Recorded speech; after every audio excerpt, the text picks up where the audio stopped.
Dinliyorsunuz beni. Allah Azze ve Celle Peygamberimiz sallallahu aleyhi ve sellem ilk emri neydi? Oku, ikra.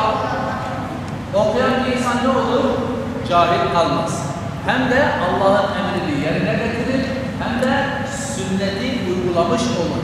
Bizler burada Kur'an-ı Kerim'i öğreneceğiz, hayatımıza tatbik edeceğiz ve aynı zamanda da kendimize Kur'an-ı Kerim'i sadece okumakla kalmayıp kendimize rehber edileceğiz. Sor bakalım. Geçtiği için ne olacak? Hayatı boyunca her okuduğu her bir harf için kaç sevap alacak? 10 sevap. Her mim dediği zaman 3 harf okuyorsun, 30 sevap. Yani 30 iyilik senin hanene yazılıyor. 30. Cim, har, he, dal, zal, re, sin, şin, sat, dat, tı, zı, ayn, hayn. Kaf, kef, lam, mim, nun, vav. وبشر الذين آمنوا وعملوا الصالحات أن لهم جنات تجري من تحتها الأنهار.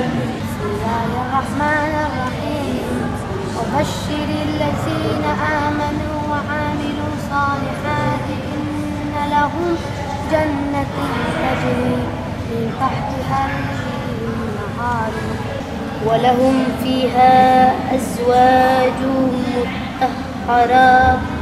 مطهرات وهم فيها خالدين.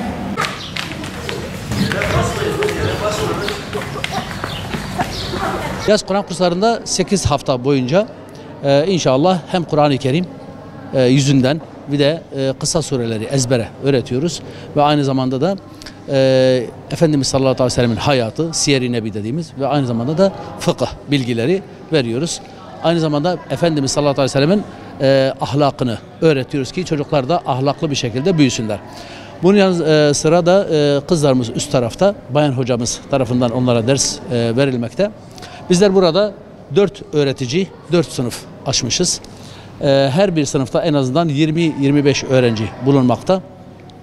Bununla birlikte sabahleyin saat 9.30'da derslerimiz başlıyor. Öğlen namazına kadar devam ediyor. Öğlen namazında da erkek öğrencileri burada tutmaya çalışıyoruz ki abdest tazeleyip tekrar gelip burada namaza kalsınlar. Namazı da tatbiki bir şekilde öğrensinler diye. Elimizden gelen gayreti gösteriyoruz. Çocuklar da onlardan beklentimiz odur. Onlar da evde anne babaları bilhassa üzerlerinde duraraktan bize yardımcı olacaklar. İnşallah bu gençlerimizi, bu çocuklarımızı Efendimiz sallallahu aleyhi ve sellemin istediği şekilde yetiştirmeye çalışacağız. Yaz kursu, Kur'an yaz kursu başladı.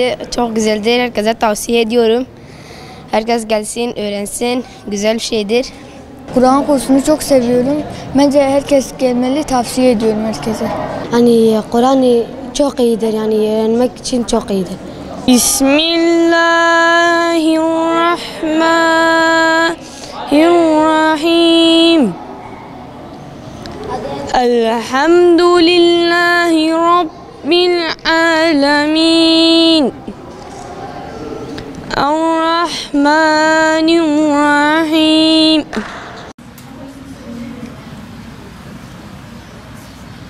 الذين هم عن صلاتهم ساهون الذين هم يراءون ويمنعون الماعون الذين هم يراءون ويمنعون الماعون.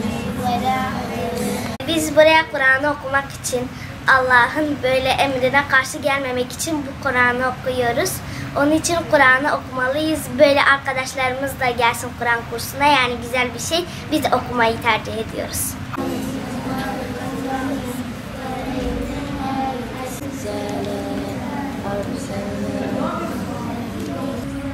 Kur'an-ı Kerim okuyorum. Çok güzel, çok mutluyum. Biz Kur'an kursuna Kur'an'ı öğrenmeye geliyoruz. Allah'ın emirlerini bilmek için onu okuyoruz. Diğer arkadaşlarımıza da tavsiye ediyoruz. Bu Kur'an bizi rahatlatıyor okurken. Namaz da böyle.